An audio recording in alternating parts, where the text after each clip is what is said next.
I can wear a tiara. Why can't I wear a tiara? I mean, we're talking about the royal couple a little later on the show. I thought it's cute, it's appropriate. It says queen, which I feel that I am. So You what's wrong know, with that? you're the diva, and you usually wear the hat. I don't understand why you're. Oh, this is a problem I have with you, diva. We keep going back and forth all the time. Who's doing what? And this is not something. You know what? No. This is the problem because it's I like explicitly do not, guys. this is disrespect. It's disrespectful, period. Because it's like, you know what? It's my show, so I can do whatever I want to. If y'all don't like it, then what? Anthony, guys, I think we need to. we're live. Are you gonna take her side? We're live. No, we're not. Yeah, we are. Right. You clicked the shit. Psych, April Fool's, everybody. Just kidding. Just kidding. Hold on, let me make this more ridiculous. Here we go. It's not ridiculous. No. You know. Welcome to another edition of Northwest Nightcap with the girl K-Cee Deeva. I'm gonna do this the right way though, since we kind of fooled some folks at the beginning. And for those who tuned in and like, wait, what is going on? They're having a breakdown. It's April Fool, so we have to do a little something. But just so you know, don't get it twisted. These are my peeps, my family. Love them all dearly. And nobody can come from them because they're gonna have to deal with me. So just all right, I'll do this the right way. Let's do our introduction, and then we're gonna jump into some crazy topics. So don't go anywhere.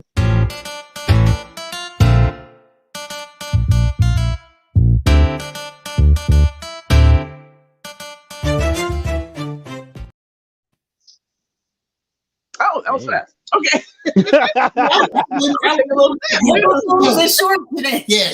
Yo, I'm looking at the short version. I'm not sure what happened here. That's the radio edited version. Right. Welcome to another edition of Northwest Nightcap with the girl K-Cee Deeva. So excited to be here. Got my peeps by my side, Mr. Anthony Adams. Hey. Happy first of the month. Happy April Fool's Yes. Day. I'm liking the orange. I'm liking the bright colors. Thank you. I feel like I should be working at Nickelodeon right now wearing this thing. Yeah, it kind of like the Nickelodeon. All that. Yeah. Yep. All right, and to the right of Anthony, the very lovely Miss Princess Robin and her distinguished Batman. No. I'm Batman. I'm Batman. Let's get that straight. You can be Batman. I'm the Dark Knight. Oh. All right. It's a whole nother level. It's a whole nother. Yeah, you could be the Dark Knight. I'm the Cape Crusader. That was a weak comeback. But it was a comeback. Yeah. I got you, Anthony. I got your back. Thank you. I appreciate that.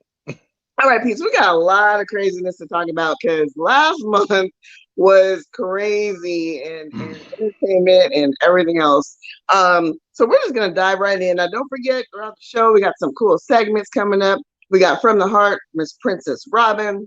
She's gonna give us some dish on some royalty that happened, events that happened last month as well. K-Cee's Corner. He's gonna give you some tidbits on the entertainment industry because a man has got experience and is doing a thing. Also, in case you didn't know, if you just tuned in, K-Cee is actually the musical director for Confunction, legendary R&B. Hey. So he knows what he's talking about when it comes to the business. So get your notebook. You want to take some notes. And last but certainly not least, we got kicking it with Anthony's going to give you all the latest, the greatest, and the cool podcast to check out that you don't want to miss. All right. Yes. Let's dive into our first story here.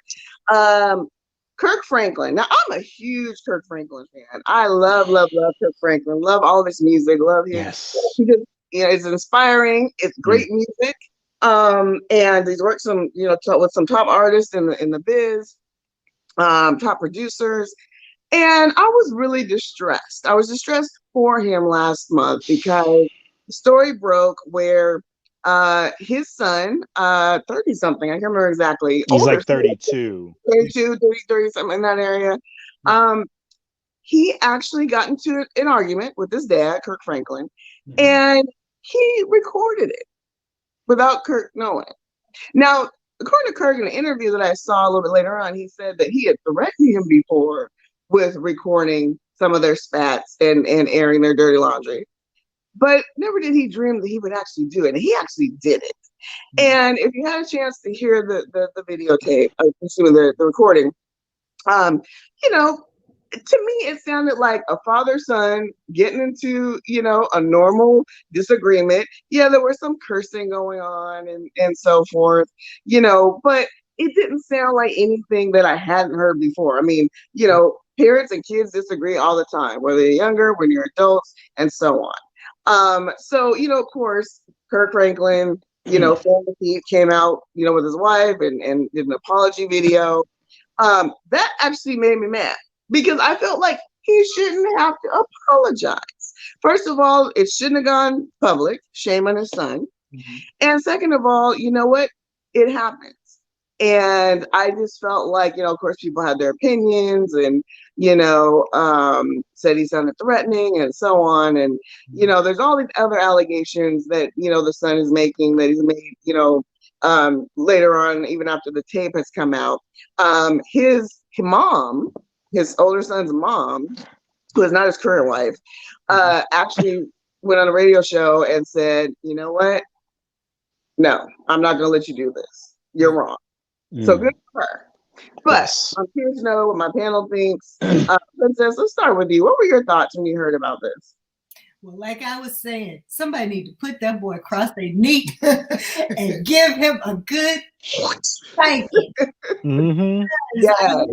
I agree with you, Diva. Yeah, I mean, it struck me as a, you know, argument between a parent and their child being the operative word here. And I didn't feel like it was deserving of the criticism. You know, I didn't know if people were coming down on Kirk Franklin because, you know, he's all like, you know, gospel music and he was cussing. I mean, I did not see what he did wrong.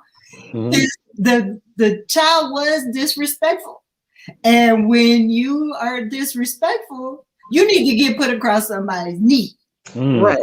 And you know, along those lines, Princess, and we can all, you know, appreciate this. It's, you know, in Black families in particular, you know, Black parents for the most part, they don't play. Now I don't know about this newer generation of parents, but I know back in my day and your days, you know, our parents didn't play. You didn't back talk like that. You didn't, you know, you might have tried it just to see what would happen. And then when the line, look, I brought you into this world and I can take you. I mean, you know, after you pick up your teeth off the floor. Regain consciousness. Once you regain consciousness. Yes, ma'am. Yes, sir. I'm sorry. Exactly. K-Cee, what are your thoughts on this? What were your initial thoughts when you saw this and heard about it? I agree with what everyone is saying. Two things. Number one, he did nothing wrong because he's been a father. And the son already knew that Kirk had more to lose than he did because of his image. So I don't blame Kirk for anything. If anything, I blame, you know, the holier than thou Christians that were trying to come as if, you know, like their stuff don't stink. That, and for him, his thing was he was apologizing because yes, he was trying to make sure that his, you know, his fan base and things like that. I get that because he is a public figure. And anytime something happens that becomes public, sometimes as a public figure, you have to come in, you know, but at the same time, my thing was, I just saw too many quote unquote holy rollers, as I call them, that all of a sudden, oh, he is, it's like, okay, first of all, I'm in my 50s. My mother is in her 80s. My mother is all of 4'11", right? There are still certain words I can't even say in my mother's house. Lie is a bad word in my mother's house. We have to say you tell to this day, or you telling a tale. So it's just the fact that there was a lot of disrespect that the son was showing. As a parent, I don't care. It's like I would tell anybody, I will stomp a hole in you if you come to me wrong. Because guess I'm the parent, and you're going to show, and he said, even that you're going to respect me, whether you like me or not, you're going to respect me. Mm-hmm. And the son kept saying, do it, you know, get it. And so once again, when you're pushing somebody to do certain things, it doesn't matter what your religious beliefs or what your status is. Mm-hmm. Everybody has emotions. Everybody gets angry, everybody gets upset, everybody gets mad. It doesn't matter who you are. So he was trying to, but my thing was, I don't, blame him. I blame the ones that, quote unquote, think they're better than everybody. Right. Got something to say. Yeah, because, just because you're in church don't mean that you're good people. I mean, you're not, that was in church. Thank you. So, Anthony, what do you think? Do you think? I hear what K-Cee's saying, but I'm on the fence about the apology thing. Even though he's a public figure, that still bothers me because I feel like there are certain things that really aren't our business. And technically, if his son hadn't recorded that, then we wouldn't know that happened. You know what I'm saying? That's just been between him and his son. I'm really struggling with. I see what K-Cee is saying. He's a public figure, and it's kind of part of the job. Things happen, and then you gotta, But then I'm like, yeah, but it's really not our business anyway, So I don't know. What do you think? Do you think you should have apologized, or how could you have handled it differently? Well, you said it best. It's not our business. That should have never been recorded in the first place. And he's lucky his father did not put, your father can bring you up on charges for that, because it's illegal to record somebody without telling them that you're recording them. That's why when they call you, they tell you, hey, this line is being recorded. So let's go ahead and get that. You know what? It showed us that Kurt is human just like the rest of us. Kurt, if Kurt falls and scrapes his knee, he's gonna bleed like the rest of us. With that being said, he's going to lose his temper. I did not like the fact that he apologized. Was he wrong for using 4-letter words? Not necessarily, because listen, one of the most God-fearing women I knew, the late great my grandmother, the late great Louise Clayton. Sunday regular called all her Louise Clayton. Yeah, I'm starting to wonder if me and K-Cee might be related. I was gonna say y'all related. I'm starting to wonder. We got to talk about some family history here, brother. Now, her name. Okay, now this woman. Listen, if the TV wasn't on the news, it was on TBN. If it wasn't on cartoons, it was on TBN. Her music, if it wasn't on 1420 AM, she was listening to her spirituals. Okay, I have heard that woman in her life use some 4-letter words that should not be coming out of anybody's mouth. Let's be honest here, okay? Another God-fearing woman I know, Vonda Priolo, my mother, God-fearing woman herself, has said some 4-letter words. She's used them on me, and when I was in my 20s, okay, because I messed up and did something wrong. All I have to say is this: it is a mistake to think that just because somebody is a Christian, that you can push their buttons and some 4-letter words will not come out. So it's a mistake to think that. Was Kurt wrong for losing his anger? For losing his anger? Honestly, no, because clearly in that video, Kurt said, we've tried to work with my son over and over again, and he's had some issues. So we've tried working on this. So it got to the point to where, once again, you poke a bear with a stick, that bear is going to attack you. Yeah. Kurt got poked with a stick one too many times, and he snapped. He was just done. Like the rest of us were snapped.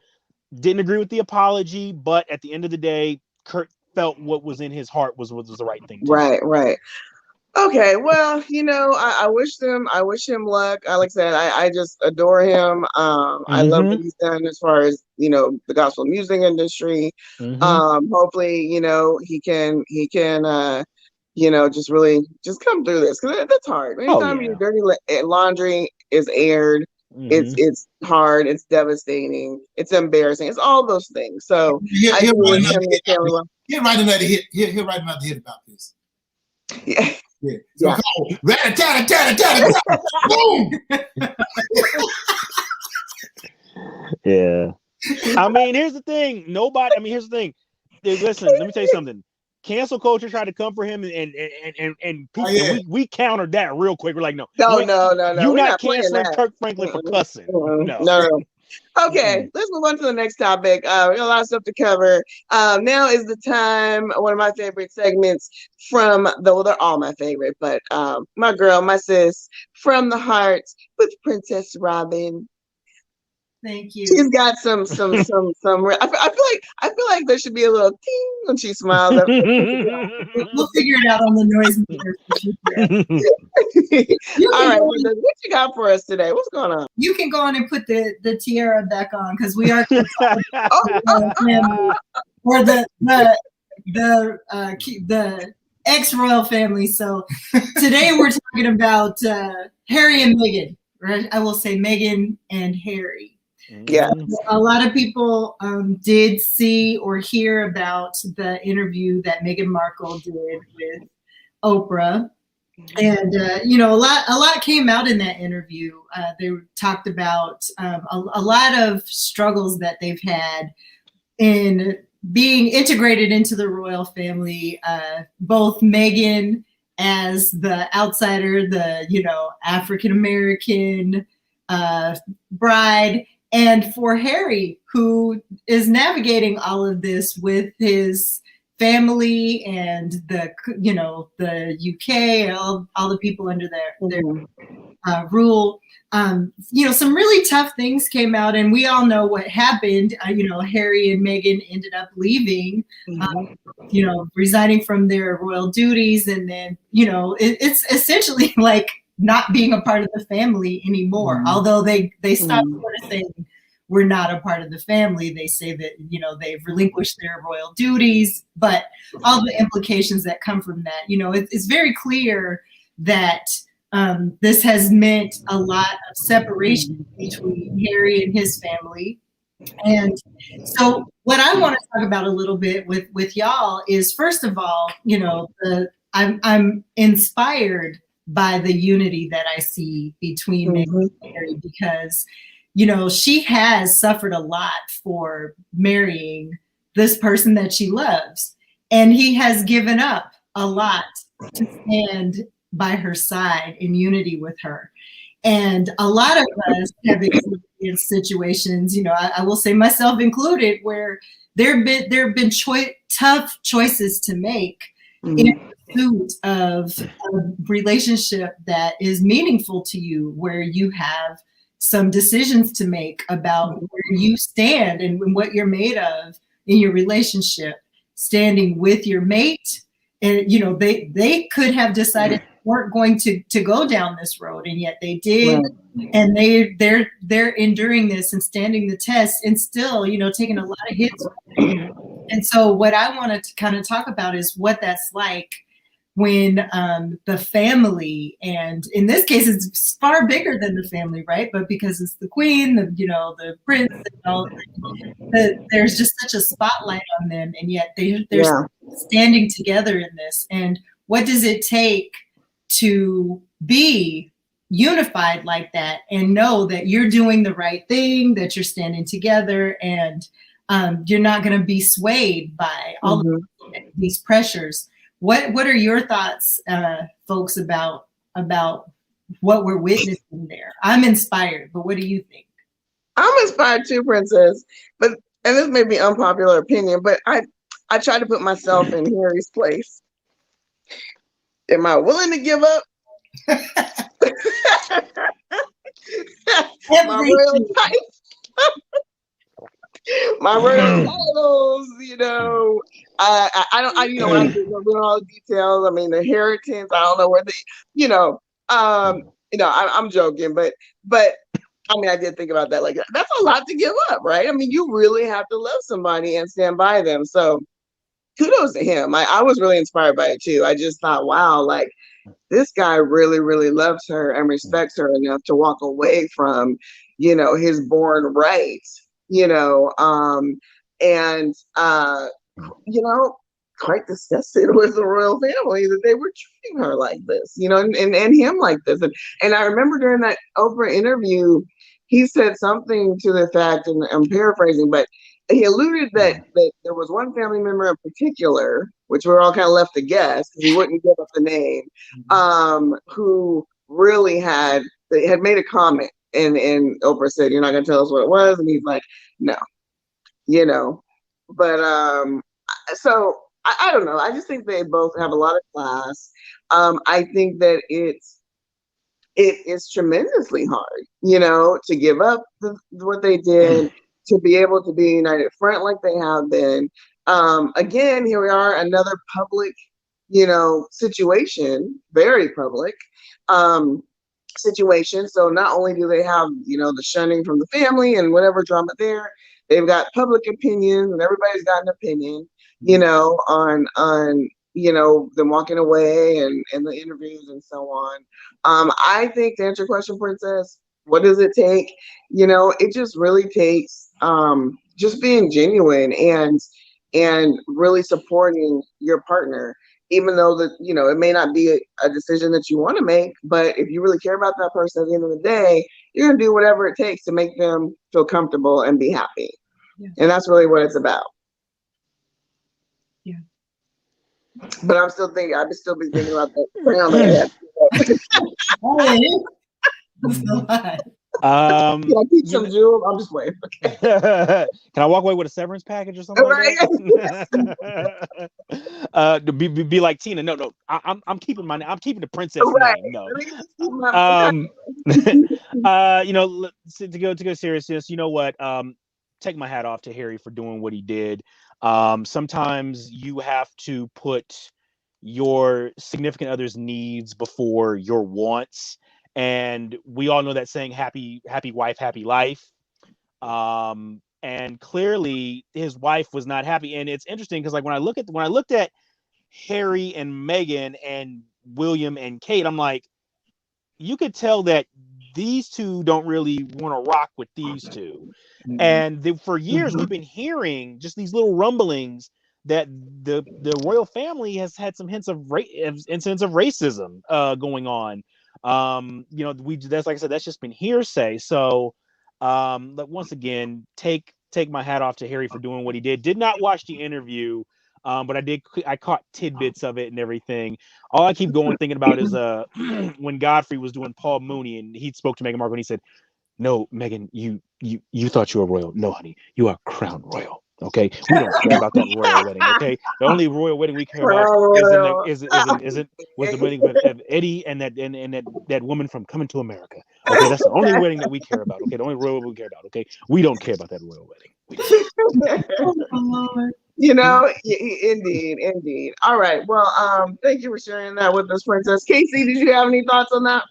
I just want to say, I think once again, kudos to Harry. He took the main title most seriously, not a prince, but as husband, and that was the main thing that he did. That's the most important thing that he took. Yes, when he made that vow, wife becomes before anything else, and so that's what he's doing. He's standing by his vows. So that was the most important title to him right then and there, was me being a good husband.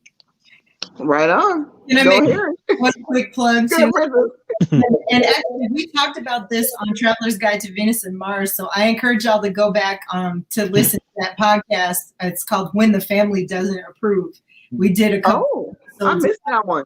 It was a little while back, but the prince. And we're talking about the ultimate sacrifice there in this very public thing.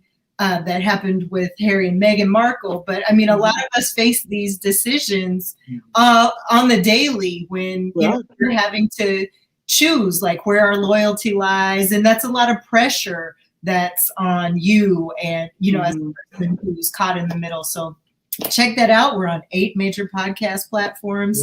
Traveler's Guide to Venus and Mars. When the Family Doesn't Approve. It was last year. Yes, I can't wait to check that out because I missed that one. And that you talk to people that are married, not even married. I mean, couples, girlfriend, boyfriend. Sometimes the family is that wedge in between. It can go either way. Yep. More than a notion.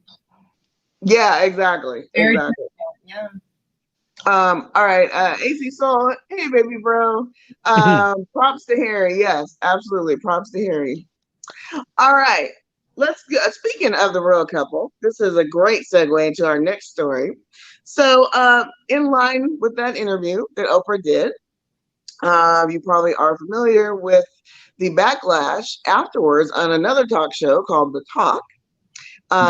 Sharon Osbourne, what's Ozzy Osbourne's Yeah. wife, is one of the hosts on the show, and apparently she's good friends with Piers Morgan. Mm-hmm. Now, Piers Morgan, he has a show and a couple podcasts, and he was on a morning show, and they were talking to him about this interview that Oprah did with the royal couple and a lot of the accusations, that they, Meghan talked about, the racism and so on. Pierce got super defensive, just made some rude comments, so he didn't believe a word that comes out of her mouth, so on and so on. Really just talked horribly about Meghan. And actually, at one point, stormed off the show because the host was like, "Whoa, whoa, whoa," and he just kind of this little hissy fit and stormed off. Mm-hmm. Sharon Osbourne on the talk, she actually came up on the talk, and one of the other co-hosts said, "Well, he clearly, one of those comments, he's racist," and Sharon got defensive because that's her good friend. And she said, "Well, name one thing that you heard him say that was racist." And it was this whole back and forth with her and Lonnie. Lonnie Love? No, not Lonnie Love. No. What's her name? Cheryl Underwood. Cheryl Underwood. Thank you, Cheryl Underwood. They were going back and forth, back and forth. Cheryl maintained her composure and said, no, I'm simply trying to, and Sharon just like lost it, like blew a gasket and felt, you're attacking me and so on and so on. It was a whole big thing. Well, of course, after that, people are writing the show, people are commenting on Twitter, they're dragging Sharon, they're saying, "How dare you defend this racist guy who made these horrible comments about, Meghan and so on," and called for her, Sharon's resignation, cancel culture. Sharon actually did resign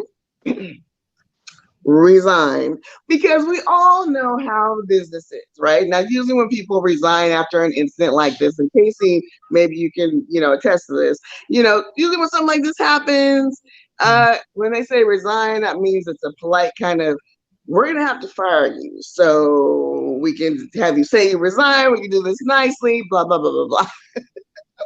But anyway, long story short, Sharon is no longer with the talk. And the latest article I read as of today, she's in negotiations, with CBS on a severance package, if you will, that could be anywhere between $5 and $10 million. So, of course, went to Twitter. People are kind of like, "What? She doesn't deserve all that, she doesn't deserve anything, blah, blah, blah, blah, blah, so on, so on. You know how it goes." So, I'm curious to know what my panel thinks. K-Cee, I'll start with you. In her mind, she's defending her friend. She goes back and forth, with Cheryl. People watching it, all they're seeing is, wait a minute, why is she defending this guy who's clearly made these racist comments? Oh, Sharon must be a racist too. And I might add, allegedly, some of her former coworkers, Holly Robinson Pete, as well as what is her name? King of Queens. Leah Remy. Thank you. Leah Remy, said that she's made some racist comments when they were on the show as well. So they're backing up, these rumors that Sharon, has made an inappropriate comment. So my question for you all is, and I'll start with K-Cee. We see these instances a lot, right? Where someone says the wrong thing, what's perceived as the wrong thing. Some say it's blown out of proportion. Some, the cancel culture says get rid of them right away. In this particular instance, what was your initial reaction when you saw this? And, did you immediately think, uh-oh, she's out of there, she's gonna be gone because there's no way they're gonna be able to keep her after this? Or do you think people overreacted and she shouldn't have had to leave her job? I don't think people overreacted. I think she overreacted and she showed her white privilege card really quick. because, and kudos to Cheryl Underwood for keeping her composure, because Yeah. if he had fought fire with fire, then we would be having a totally different, because she would be deemed as, you know, the angry black woman. Yes. She was trying to diffuse the situation, Mm-hmm. even when they were going to break. You know, and there's footage all over the place. They were going to break and Sharon cussing everybody out. They come out of break and she's still cussing everybody out, right? Mm-hmm. Now, had that been Cheryl Underwood, they would have had security take her off this day. Now, let's keep it real. But at the same time, even when, if you recall, you know, the whole Osborne show. Mm-hmm. Yeah. Because they were very open, just rude and just obnoxious about a lot of things. So this is nothing new. It's just the fact that for so long it was just accepted. Mm-hmm. Mm-hmm. And it just comes a point in time where now everybody's saying, you know, enough is enough. We're not going to be, you know, and even and I think the straw that broke the camel's back was when she tried to tell Cheryl Underwood, and don't you start crying because you have no reason to cry. I'm the one. Yes. And Yes. that was the ultimate sign of white privilege. It's like, how are you going to tell another woman how they should feel, and that you're the only one that should have emotions and things like that. And that was the straw that broke the camel's back, because at the end of the day, all that happened was she just showed her true colors. Yep. It's not, so you can't say it was a one-time thing, because at the end of the day, certain things are hereditary and certain things are just you.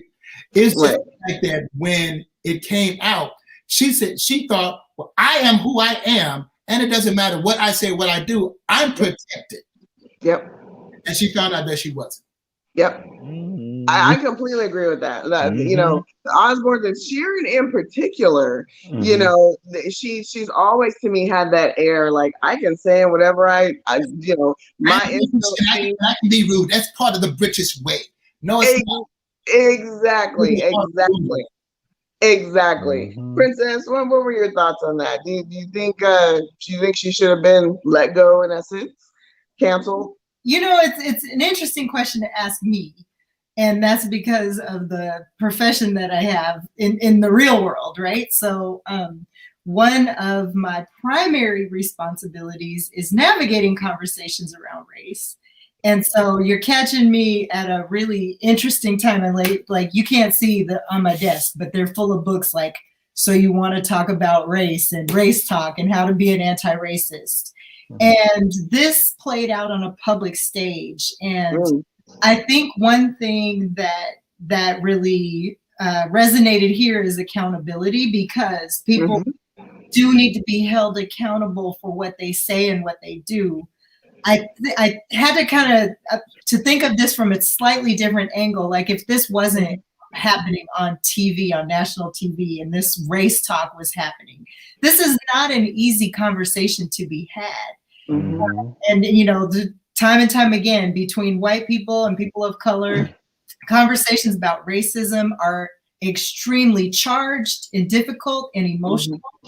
And what I do fear is that if without making some of these mistakes and going out and doing having these talks, conversation does stop, and then we make progress. So if this wasn't playing out so publicly, I would absolutely, however difficult and tormented it would feel, you know, there would be more to it than just you know, like you were out of line. Clearly Sharon went off the rails on the crazy chain. Yes. I see what you did there. I see what you did there. I see what you did there, Princess. But, you know, we do, I think, as a nation, though, have to really examine this and think hard about our positionality in these conversations. And they're not easy discussions to have. And someone will always walk away, you know, surprised, offended. And yet in that moment, that's the growing edge. So it's tough, but I think accountability is something you have to be mindful of at all times. And in this case, that's what happened with Sharon. She, you know, I think you're absolutely right. Yeah, I think she's held accountable. She realized quickly that, you know what, Times change, sweetheart. You might have got away with those comments in the past and thought you were all this and could get away with whatever because of your namesake. But now people are pattern of behavior there. Pattern of behavior. pattern, yeah. Yeah. Absolutely. Okay, a couple comments. AC Soul says, Karen, step up. Yeah, she goes in the Karen category for real and gets checked. Celebrity can't save you anymore. Absolutely. Roseanne. Roseanne learned the same thing. Yeah. You know what? Killed off her own show. I thought she was black. I thought she was black. No, she said no. No. She said I thought she was white. That's what she said. That's what she said. Yeah. To this day, if I scroll, in fact, not too long ago, I turned on the TV and her show was on. I was doing something, and I literally went and changed because I'm like, I will not give her any ratings. Nope. Ever. These were old shows with her on it. Like that's how serious I am about it. Okay. Anthony, any final thoughts? We gotta move on to the next topic. You know what? I mean, normally me, I'm instead of cancel culture, teachable moment culture, but in this case, no. We've had there's been too many times we try to teach you stuff, and the minute you told Cheryl Underwood, our queen, that hey, don't you sit there and get offended about this and everything, or don't you start crying, that was it. You can't do that anymore. You definitely can't. I didn't even know about that until now, and that was just hearing about it. I mean, it's just so many. Yeah, and it's not but I'll be honest with you. It's not the first time I've seen her storm off of a show because she did it on America's Got Talent. So I'm not surprised she got mad. Sharon did? Oh, I didn't know that. Yeah, when she was on America's Got Talent, she got they were going back and forth over whether or not they wanted to keep a contestant on. And she got upset and she got mad. She stormed off. Yeah. Patterns. Yeah. Well, Sharon, deuces. All right, peeps. Let's move on to the next topic. K-Cee's Corner. K-Cee, what our entertainment guru, music industry guru. What you got for us today? I had a couple of different ones that I wanted to touch on, but just going back from my class, representation, which is a good thing because a lot of times we have a lot of artists that doesn't know what representation really is and what representation they really need. First of all, your first representation should be you. Because sometimes we will start believing our own hype and we start trying to get managers and agents and all this kind of stuff before we're at that level. Manage your own stuff first. Represent yourself first, because there have been too many people, too many artists throughout the history of entertainment that were left penniless because they had the wrong managers and the wrong agents and the wrong because they trusted them with everything and did not want to learn the business side of it. But first of all, it's important that you learn the business side yourself first. And then as your business grows and it grows to a point where you need help, that's when you go out and you get a manager or an agent or an attorney to handle certain things. And even then, there's several types of managers. You have a personal manager and you have a business manager. Well, once again, if you're going to get a manager or you're going to get an agent or whatever type of representation, first thing you need to ask them is, who else do you represent? And look at the success that they have with those people, right? Also, make sure that who you're getting is someone that you are truly trusting, because you are putting your life in their hands. You're giving them the power of attorney. You're giving them the right to sign your name and commit you to certain things that you may or may not understand. And also, the most important thing, also make sure that you realize that your representation, your manager, your agents, your consultants, or your lawyers, they work for you. You do not work for them. That's been another thing. A lot of times you see agents and managers come in and they're bossing the talent around. It's like, no, you got to, no. It's my job to tell you what I need and what I don't need.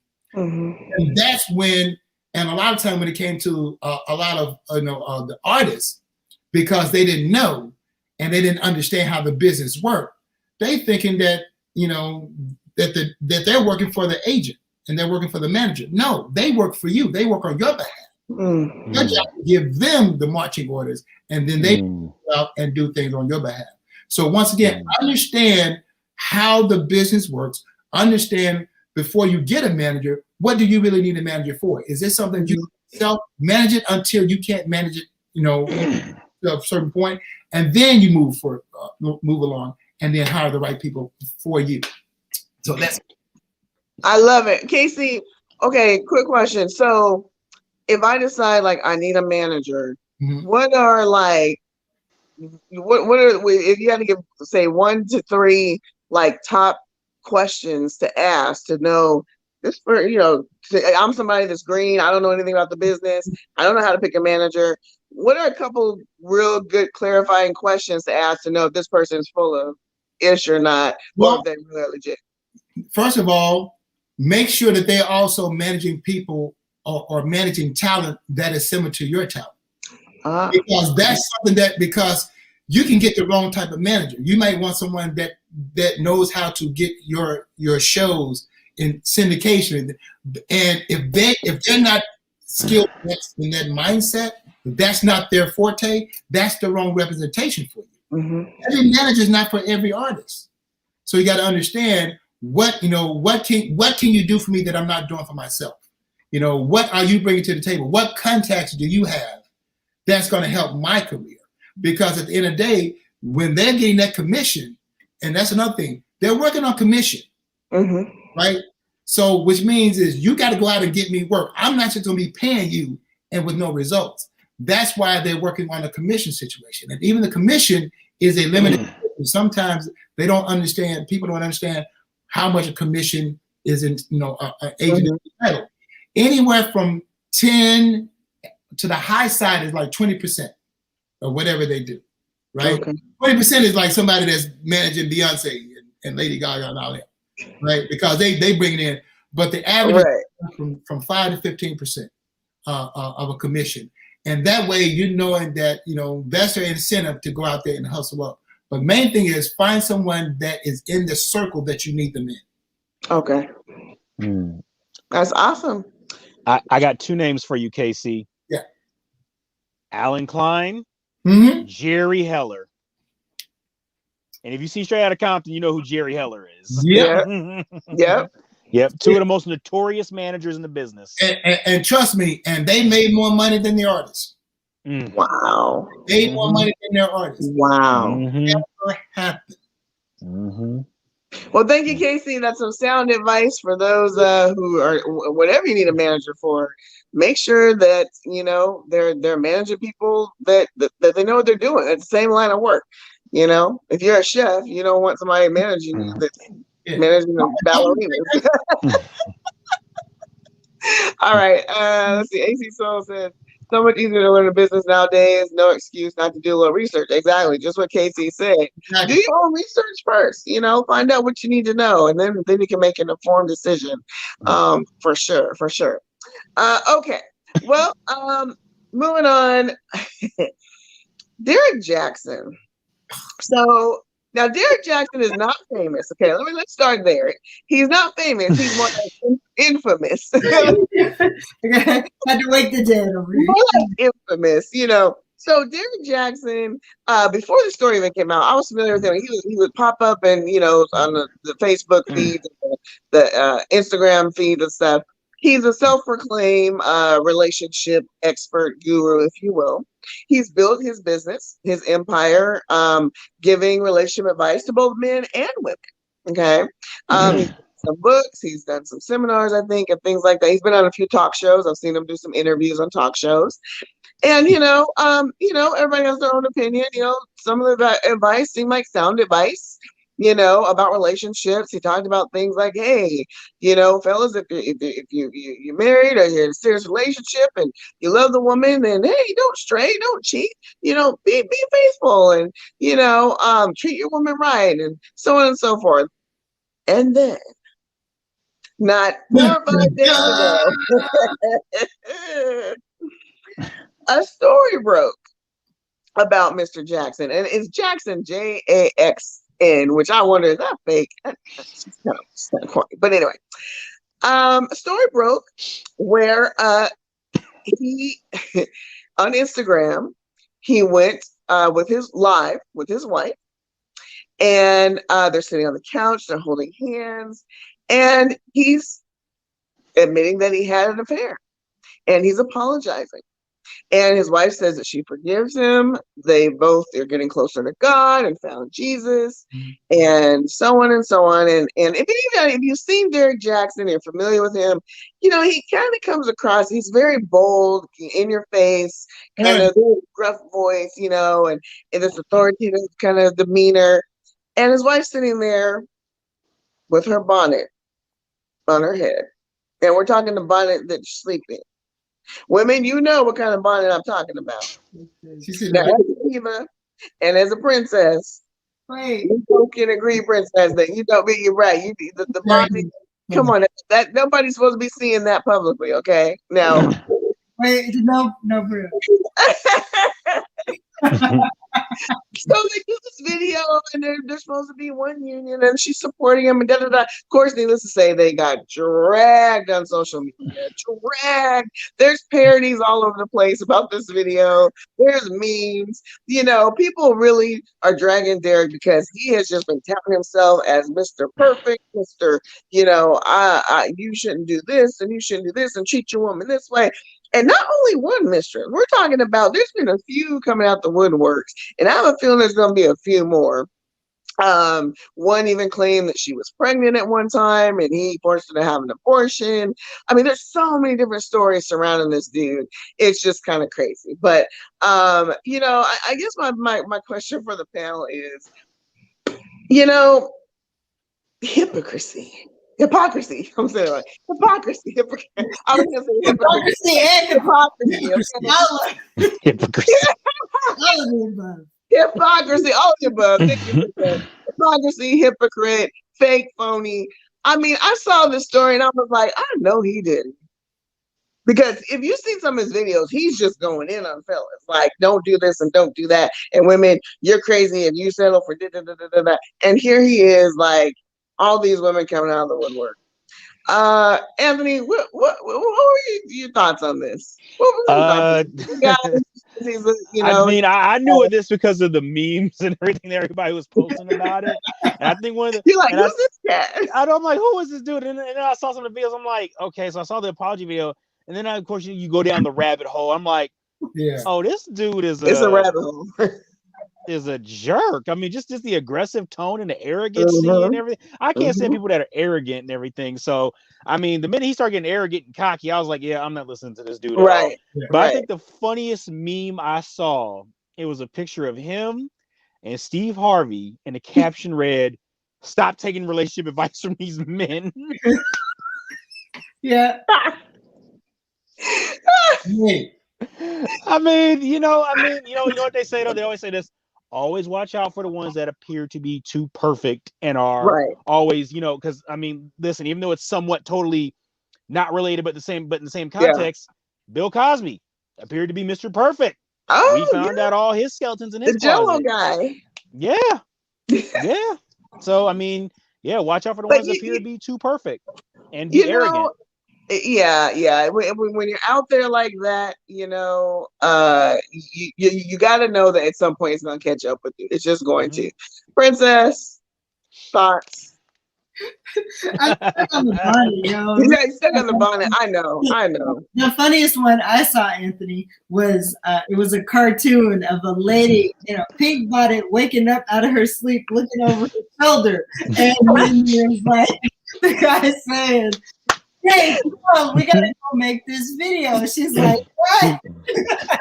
Now that's the funniest one. Wow. You know, it just seems so forced because at the very least, you know, like if I'm getting ready to go do a video with my husband, is the one that's saying I stand by him, I'm gonna at least go take my bonnet off and my hair. I might not glam, but it just seems so disingenuous for just the way that it was staged. I don't know if it was or not. Maybe that is their testimony. Maybe you know, and I wish I could be that person, but everybody knows my motto: cheat on me, dead to me. So it's hard for me, it's hard for me Yeah. to come to imagine that, you know, there's a lot of sincerity, especially when you do roll in the whole hypocrisy there, you know. So it was a lot for me to swallow. I didn't know about this guy before all of this happened, but you know, you know, it seemed like he made his bed. He got He's laying in it. And then pull his wife out of it from sleep to go do the Right. video. Well, she actually did a video addressing people dragging her about her appearance. So she says, according to BT.com, and this is in quotes, this is a spiritual warfare. And if you're not prepared to do what you need to do, you will drown in it and become a casualty of war. You see a bonnet, I see a helmet of salvation. You see an army green shirt, I see the breastplate of righteousness while wearing her army fatigues. I see the belt of truth and sandals of peace, the sword of spirit, which is the word of God, and the shield of faith. So I'm sorry to laugh. I see. I can't. K-Cee, what are your thoughts? Jesus looking down from heaven like, this ain't got nothing to do with me. Like, hey, girl, you could have took the 20 seconds. Don't put me in it. You know what I'm saying? I think the reason why, first of all, this is the total opposite of the Kirk Franklin situation. Simply because, first and foremost, this guy has positioned himself as a relationship guru. On top of that, the reason why he has so many followers, a lot of his followers are women, because he has been known for bashing black men. Right? He's bashed, pastors that have apologized to the, certain thing, and even then he has gone on and and bashed other people about how they quote. And the only reason why he came out to do this apology was because he was about to get exposed by these other women. Now with that being said, if you're truly sorry, okay, fine, be sorry, apologize. But even with that, if you wanted to do it in another way, in my opinion, he could have came on just like he's come on all the other time. Right? And said, listen, I have something to say.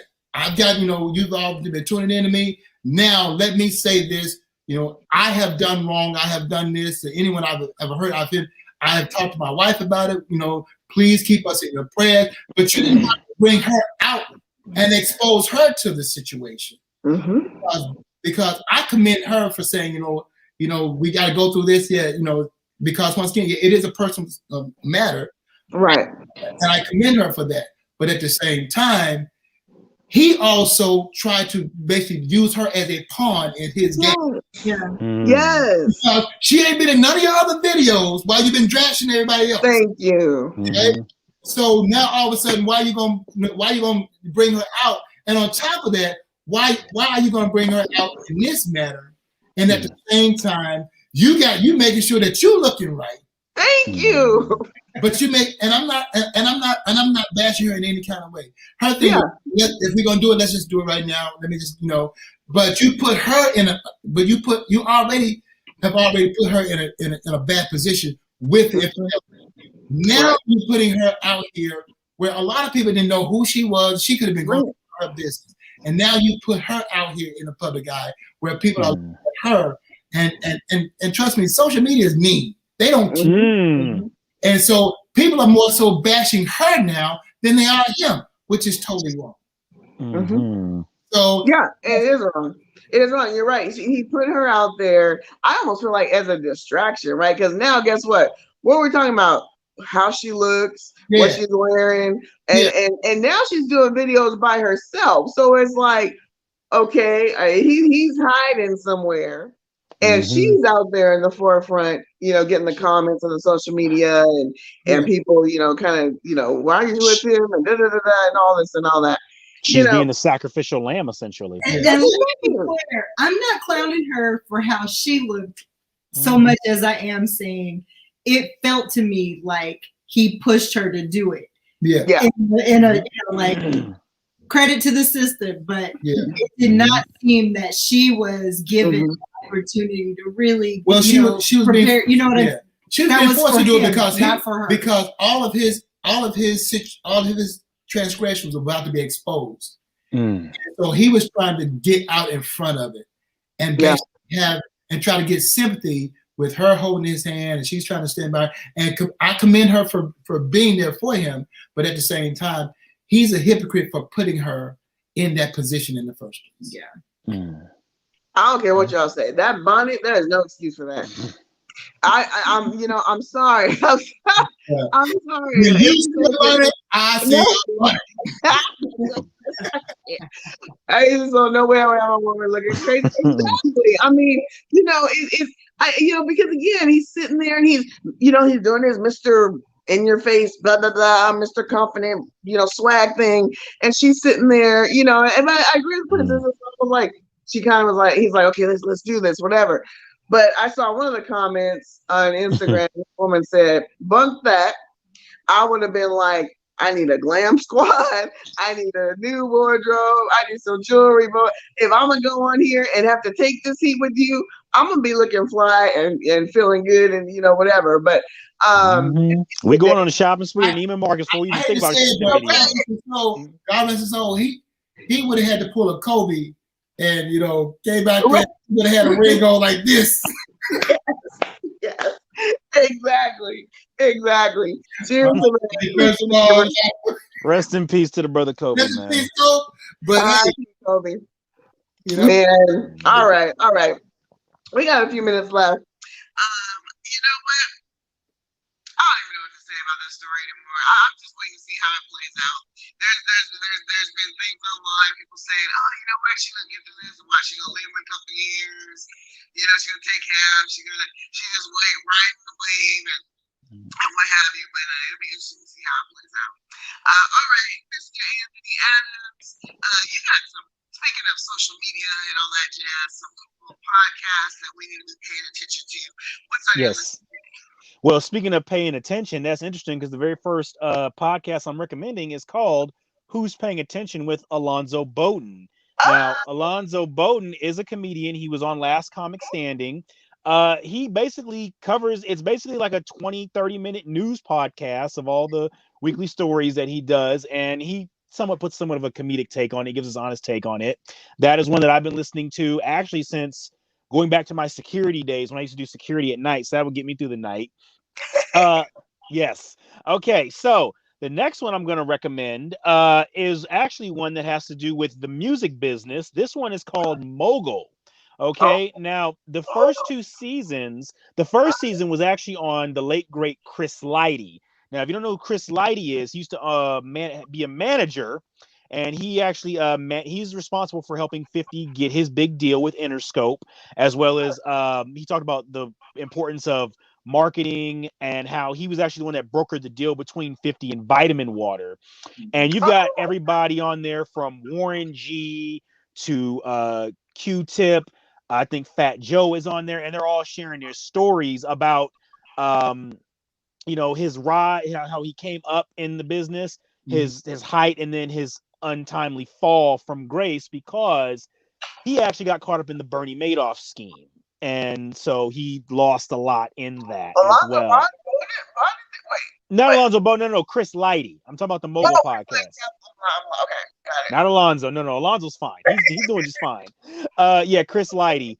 And it's really good. And they interview his daughter, and it's a really good second season of Mogul. I actually went back and re-listened to it again because this is about the down south music. We're talking about mainly the Miami sound because it mainly focuses on Uncle Luke and the 2 Live Crew and that whole court case that they went through about censorship and how remember, 2 Live Crew's as nasty as they want to be. It's the first album to ever be marked as obscene, and at one point in time became illegal to sell. So it's really good. And they interview Luke, they interview Brother Marquise, and then you learn about, also Luke's shady dealings too. Speaking of shady dealings, the next podcast I'm going to recommend is called American Scandal. Now, I came across this podcast because they did a season, and this is something I think all of us are familiar with, this term called payola.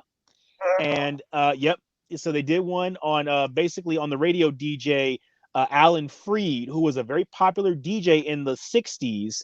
Yeah. And he was known for like exchanging out like, rhythm and blues music and replacing it with rock, and replacing rock music with rhythm and blues music. And they basically went after him saying, hey, this guy is taking money to play music on the radio. And other seasons of American Scandal involve Enron, Bernie Madoff, as I just named. So there's a few seasons of that one that's really good. Last but not least, because this guy not this guy, but this case kind of came back up in the news a few months ago thanks to a 2020 documentary. There is a podcast on the dating game killer. So if you like true crime, yes. Princess, I know his story. Yep. Listen to that one. Yep, that's a really good one. It's really What's good. It called again? It's called The Dating Game Killer. Oh, it's called The Dating Game Killer. Yeah, The Dating Game Killer. Just look it up and you'll find it. Okay. Yep. Well, Anthony, thank you very much. I'm interested. I'm intrigued. All right. I'm very intrigued. Yes. All right. Well, we're just out of time. That went by pretty fast. We had some good topics to cover. Thank you to all the segments from the heart, K-Cee's Corner, you guys, I appreciate you so much. You deliver each month. You have some very thoughtful opinions and advice and information for the peeps out there. And I love you. So anyway, hey, that's a wrap for this month. Join us next month, first Thursday of the month, 8 p.m. Pacific Standard Time. We'll be here. We'll be doing another round of all the greatest and craziest events that have happened throughout the month. I wish we had time to just cover them all. There's so many. It's hard to narrow it down, but we're trying to do that we think you'll be interested in. Anyway, thanks to AC Soul, Baby Bro, for always supplying my theme music for all my shows. Appreciate you for that. And be sure to catch Dish with Diva every Thursday, 7:30 p.m. Not first Thursday, because that's Nightcap. But then all the other Thursdays, 7:30 p.m. Princess, remind the folks where you can catch Traveler's Guide to Venus and Mars again. Traveler's Guide to Venus and Mars on 8 podcast platforms, most notably Apple Podcasts, Spotify, Google Cast, Google Podcast, Breaker, you name it, wherever you get it. Listen, every week we launch a new episode. We're plugging along. Right on. And K-Cee, now I'm curious, K-Cee, if I were in Memphis, would I be able to drop into one of your classes, or how's that work? Actually, right now my class is we're Zooming and we're actually, because no pandemic. Right. But actually, we're getting ready to wrap up the semester. But one thing that I have been thinking about doing was to start hosting an online tutorial about the music business. So I've been thinking about it. So click your neighbor. Yes. Breaking news.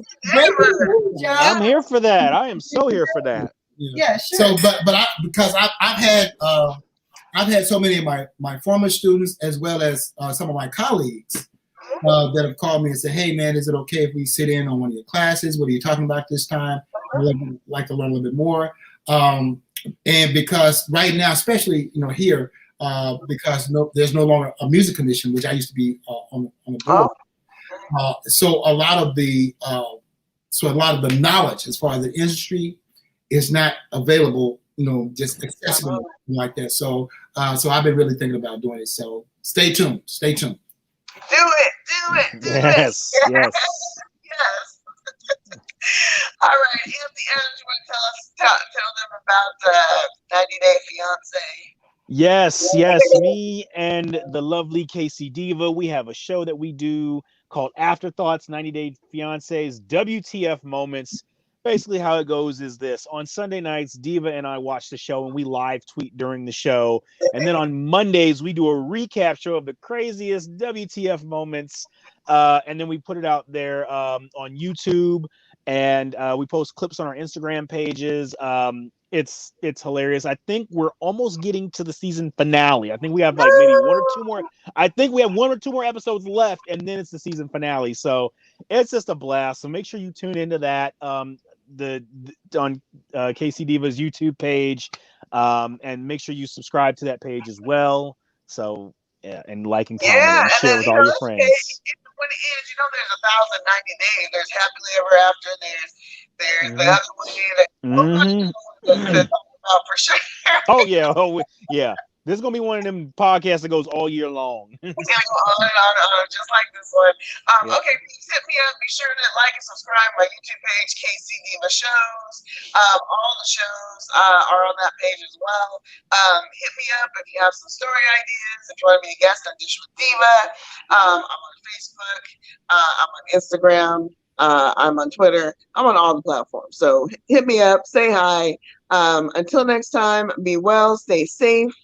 And please still wear your mask. Yes, even if you got the shot, I don't care. If you got the vaccine, good for you. Still wear your mask because you can infect others as well. So let's just keep it safe, y'all, because, we'll get through this. We'll get out of this one time. All right. Until next time, you guys, I will see you soon.